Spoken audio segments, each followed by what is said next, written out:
नमस्ते। The Hindu originals YouTube channel पर talking politics के इस एपिसोड में आपका स्वागत है। मैं हूं निश्तला हेब्बार, द हिंदू की पॉलिटिकल एडिटर। इस शो में हम घरेलू राजनीति की सुर्खियों और इन सुर्खियों के पीछे की कहानी को जानने की कोशिश करते हैं। अब इस सप्ताह हमने 4 राज्यों और एक केंद्र शासित प्रदेश में विधानसभा चुनावों के परिणाम देखे। सच मानिए तो इन्हें मैं बड़े बदलाव वाली घटना मानती हूं। इसलिए टॉकिंग पॉलिटिक्स का यह खास एपिसोड 3 महत्वपूर्ण राज्य पश्चिम बंगाल, तमिलनाडु और असम के चुनावी परिणामों को देखने समझने का होगा। साथ ही मैं इस पर भी बात करूंगी कि मुझे ऐसा क्यों लगता है कि ये चुनाव परिणाम आजादी के बाद भारत में हुए सभी चुनावों से ज्यादा महत्वपूर्ण है।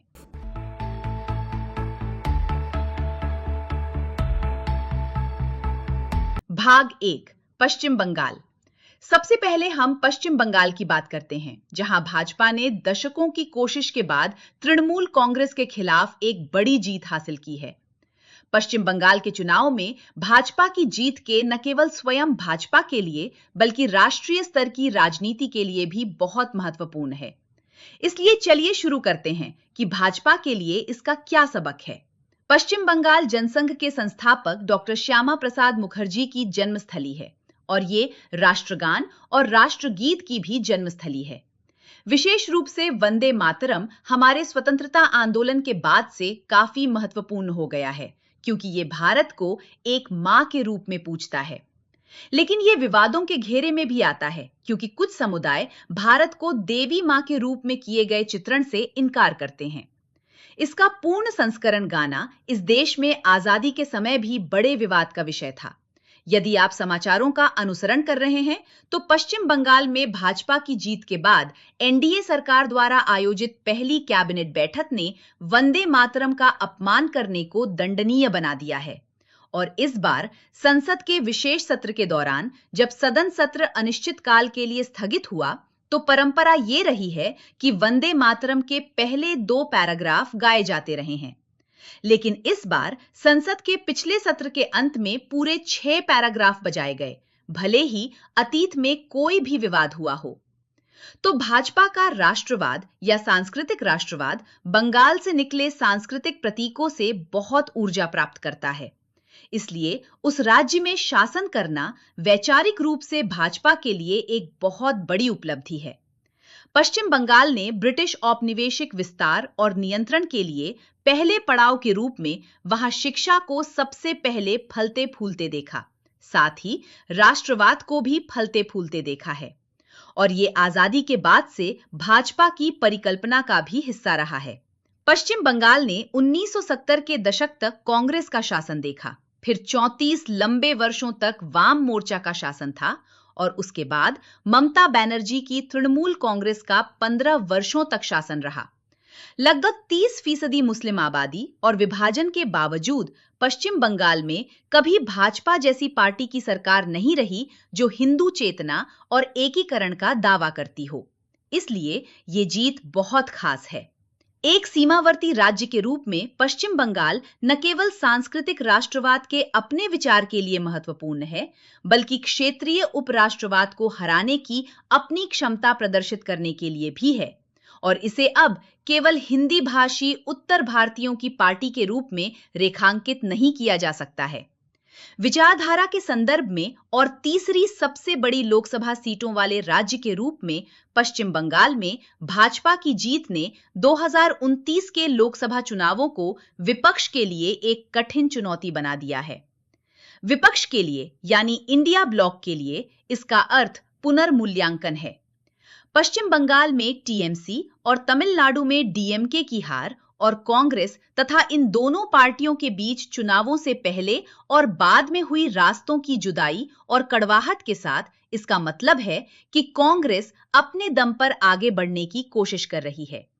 क्षेत्रीय दलों का सिकुड़ना वास्तव में कांग्रेस के लिए एक तरह से अच्छी खबर है, क्योंकि तब उस विपक्षी दलों की जगह पर कांग्रेस काबिज हो सकती है। कम से कम कांग्रेसी ऐसा सोचते हैं और इसलिए हम कुछ बहुत ही दिलचस्प समय के लिए तैयार हैं, जब तक कि कोई बहुत नया राजनीतिक गठन सामने नहीं आता और नेतृत्व नहीं संभालता है। खंड 2, तमिलनाडु। ठीक वैसा ही तमिलनाडु के साथ हुआ है। इसलिए अगला राज्य तमिलनाडु है, जिसके बारे में मैं बात करने जा रही हूं। सोमवार एक ब्लॉकबस्टर दिन था और टीवीके के नेता फिल्म स्टार जोसेफ विजय की पार्टी ने एक नई चुनावी शुरुआत थी। इसने डीएमके को नष्ट कर दिया और एआईएडीएमके को तीसरे स्थान पर पहुंचा दिया। और वो पार्टी अब सरकार बनाने की अपनी कोशिश में टीवीके को समर्थन देने के सवाल पर टूटने की कगार पर है, क्योंकि टीवीके बहुमत के आंकड़े तक नहीं पहुंच पाई है, लेकिन बहुमत के काफी करीब है। डीएमके कांग्रेस गठबंधन भी टूट गया है, क्योंकि कांग्रेस ने फैसला किया है कि वो अपने 5 विधायकों के साथ टीवीके का समर्थन करेगी। कांग्रेस के एक हिस्सा चुनाव से पहले टीवीके का समर्थन करना चाहते थे, लेकिन दूसरे हिस्से ने अपना फैसला मनवा लिया और अपने पुराने सहयोगी डीएमके के साथ बना रहा। इसलिए यहीं से एक नई राजनीतिक स्थिति की शुरुआत होती है। लेकिन ये चुनाव इतना महत्वपूर्ण क्यों है? इसके 2 कारण हैं। पहले कारण के लिए मैं केवल एक वर्ष, एक कैलेंडर वर्ष का उल्लेख करूंगी, जो कि 1967 है। वो आखिरी साल था जब डीएमके या एआईएडीएमके, पुरानी जस्टिस पार्टी और पेरियार के द्रविड़ आंदोलन की 2 शाखाओं के अलावा किसी और ने तमिलनाडु में सरकार बनाई थी। अभी इस फैसले का प्रभावी असर सामने आना बाकी है। इसलिए सवाल है कि क्या ये थोड़े समय का असर है? क्या ये पार्टियां फिर से संगठित होंगी और पुरानी द्विध्रुवीय राजनीति में वापस आएंगी? हम नहीं जानते। या ये उस मंडल 2.0 के फैसलों के तरीके से होने वाला है जो भाजपा ने यूपी और बिहार में दर्ज किए थे, जो निश्चित राजनीतिक क्रम में एक तय राजनीति के अंत का संकेत दे रहा है। आप जानते हैं, ये एक ऐसी राजनीति है जो पुराने मंडल छतरी से हटकर गैर यादव ओबीसी, जो गैर जाटव दलितों के हिंदू वोटों के एकीकरण की ओर बढ़ गई है और एसपी जैसी पार्टियों को मजबूर किया है कि वे अपने पुराने मंडल रूपकों पर पुनर्विचार करें। क्या ये द्रविड़ राजनीति 2.0 की ओर ले जाएगा? हम ये भी अभी नहीं जानते, लेकिन मेरी नजर में उस राज्य में ये वास्तव में एक प्रभावशाली चुनाव है।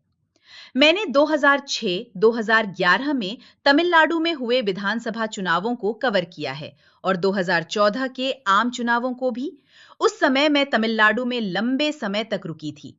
विडंबना यह है कि द हिंदू में शामिल होने के बाद ही मैंने तमिलनाडु में चुनावों को कवर नहीं किया है, लेकिन मैं पढ़ती रहती हूं और अपने सहयोगियों से बात करती हूं।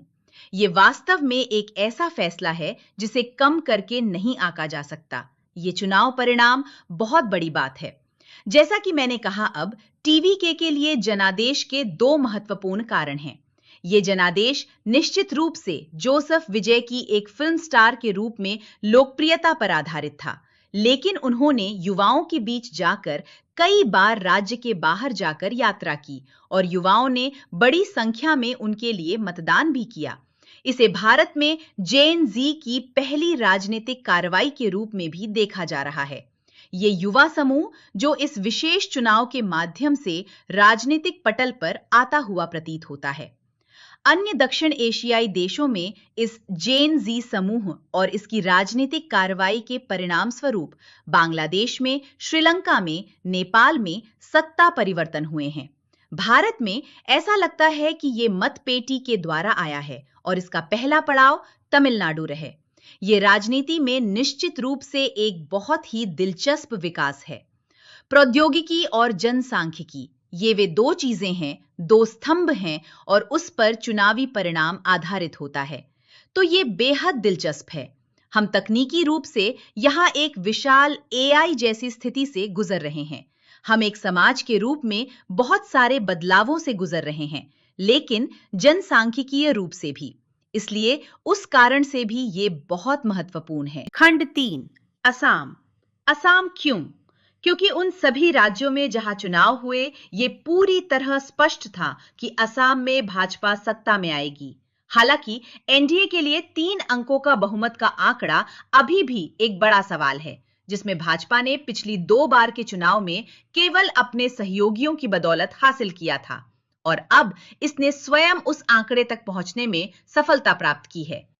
मुख्यमंत्री हिमंता बिस्वा शर्मा के लिए निश्चित रूप से एक बड़ा ही सराहनीय है जो इस बड़ी जीत के मुख्य संचालक थे। कांग्रेस को 126 सदस्यीय विधानसभा में केवल 19 सीटें मिली, जिनमें से एक को छोड़कर सभी मुस्लिम हैं। ये कांग्रेस को एक ऐसी पार्टी के रूप में ब्रांड करता है जो उस राज्य में बहुसंख्यक हिंदुओं को आकर्षित करती हुई नहीं दिखाई पड़ती है। किसी भी राजनीतिक दल के लिए यह हमेशा बहुत ही परेशान करने वाली स्थिति होती है कि वो किसी भी राज्य में किसी भी राजनीतिक मैदान में बहुसंख्यक समुदायों की गणना या समर्थन से बाहर कर दिया जाए। सांप्रदायिक ध्रुवीकरण को चुनावी आंकड़ों के द्वारा दिखाया गया है, वो भी एक अच्छा नहीं है। सिर्फ राजनीतिक दलों के लिए ही नहीं, बल्कि निश्चित रूप से ये देश में सामाजिक और राजनीतिक सद्भाव के लिए ठीक नहीं है। मेरी राय में किसी भी समुदाय के गेटोइजेशन से बचा जाना चाहिए। भाजपा का एक भी मुसलमान विधायक नहीं है और निश्चित रूप से उनके पास अपना विचार है कि मुस्लिम उन्हें वोट देना पसंद नहीं करते हैं। इसलिए यदि वे एक मुस्लिम उम्मीदवार को टिकट देते हैं तो यह गारंटी है कि वो व्यक्ति हार जाएगा और भाजपा भी चुनाव जीतने के लिए चुनाव लड़ रही है। इसलिए मुझे नहीं पता कि इसका रास्ता क्या है। कांग्रेस को निश्चित रूप से भारतीय समाज और भारतीय राजनीति के बदलने के तरीके के बारे में गहरी समझ के साथ कठिन बातचीत शुरू करनी होगी। इसे बहुसंख्यक समुदाय तक भी पहुंचना होगा और पता लगाना होगा कि वो क्या है जो उसे समर्थन नहीं दे रहा है। इस बीच भाजपा को भी बड़ा दिल दिखाना होगा और अपनी गणनाओं में अल्पसंख्यक समुदाय को समायोजित करने का प्रयास करना होगा।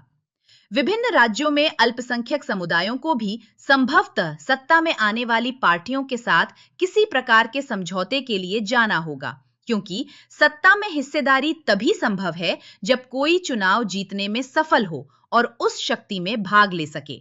इसलिए ये एक जटिल स्थिति है। गेटोइजेशन निश्चित रूप से ठीक नहीं है, जो असम विधानसभा के चुनाव परिणामों में स्पष्ट रूप से सामने आया है। इसलिए मैंने असम के तीसरे राज्य को सिस्मिक चुनावों के अपने सेट में जोड़ा है, जिन्हें हमने अब तक इस सेट में देखा है। निष्कर्ष: अब ये सारे चुनाव अमेरिका ईरान युद्ध की छाया में संपन्न हुआ। शुरू में मुझे इसमें बहुत रुचि नहीं थी, क्योंकि लोग इस बात में अधिक रुचि ले रहे थे कि युद्ध में क्या हो रहा है। उन्हें खाना पकाने की गैस, तेल, अन्य सभी प्रकार के मुद्दे जो थे, यहां तक कि कोक कैन कहां से मिलेंगे। लेकिन ये सभी चीजें, नायक, पात्र, विचारधारा, विचार जो भी इसमें शामिल थे, उनके कारण जल्द ही सार्वजनिक दृश्यता के मामले में इसने गति पकड़ ली और मुझे कहना होगा कि ये प्रचार के अनुरूप रहा। जैसे ही पार्टियां सरकार बनाने या विपक्षी राजनीति में समाने के लिए जुटती हैं, उम्मीद है कि वे इन चुनावों के सबक लेंगे। भले ही राजनीतिक दल भूल जाएं, लेकिन जनता कभी नहीं भूलती। इस सप्ताह मेरे पास आपके लिए बस इतना ही है। हमारा प्रोग्राम देखने के लिए आपका शुक्रिया।